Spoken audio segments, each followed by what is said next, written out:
অনেক সময় দেখা যায় আমরা যারা মোবাইলে এমবি ব্যবহার করি আমাদের মোবাইলের এমবি গুলা দ্রুত ফুরিয়ে যায় এবং আমাদের মোবাইলটা কিছুক্ষণ ব্যবহার করার পরে মোবাইলটা হ্যাং হয়ে যায়, গরম হয়ে যায়। এগুলা হওয়ার কারণ হচ্ছে আমাদের মোবাইলে যে অ্যাপস রয়েছে এই অ্যাপস গুলার বাইরেও কিন্তু অনেক অ্যাপস আমাদের ব্যাকগ্রাউন্ডে সারাক্ষণ চলতে থাকে। অর্থাৎ যে কোনো সময় আপডেট আসলে ওই অ্যাপস গুলা অটোমেটিক ভাবে আপডেট হতে থাকে। এর কারণে আমাদের মোবাইলের এমবি গুলা দ্রুত ফুরিয়ে যায় এবং আমাদের মোবাইলটা গরম হয়ে যায়। তো আপনি কিভাবে আপনার মোবাইলের ব্যাকগ্রাউন্ডে চলতে থাকা এই অ্যাপস গুলাকে আপডেট থেকে বন্ধ করবেন সেটা আজকের এই ভিডিওতে দেখিয়ে দিচ্ছি। এতে করে আপনি খুব সহজে আপনার মোবাইলটাকে নিরাপদভাবে ব্যবহার করতে পারবেন। চলুন আপনি এটা কিভাবে করবেন সেটাই দেখিয়ে দিচ্ছি। তার আগে আমাদের এই ভিডিওটা লাইক করে আমাদের পেজটাকে ফলো করে রাখুন এবং এই ভিডিওটা শেয়ার করে আপনার টাইমলাইনে রেখে দিতে পারেন, পরবর্তীতে আপনার কাজ আসবে। তো এই কাজটি করার জন্য আপনি সর্বপ্রথম চলে যাবেন আপনার মোবাইল থেকে যে প্লে স্টোর রয়েছে সেই প্লে স্টোরের ভিতরে। প্লে স্টোরের ভিতরে আসার পরে এখান থেকে যে প্রোফাইলের আইকন রয়েছে জাস্ট এখানে ক্লিক করে দিবেন।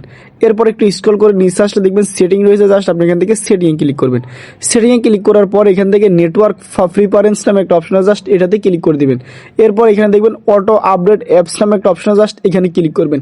এরপর আপনার ক্ষেত্রে এখানকার যে কোনো একটা অপশন চালু থাকতে পারে।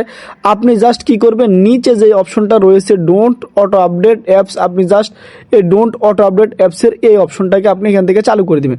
এখান থেকে চালু করে দিয়ে আপনি ব্যাকে দিয়ে বেরিয়ে আসবেন। বেরিয়ে আসলে আপনার এই কাজটি হয়ে যাবে। এখন থেকে আপনার মোবাইলের ব্যাটারি দ্রুত শেষ হবে না এবং আপনার মোবাইলের এমবি গুলোও দ্রুত ফুরিয়ে যাবে না।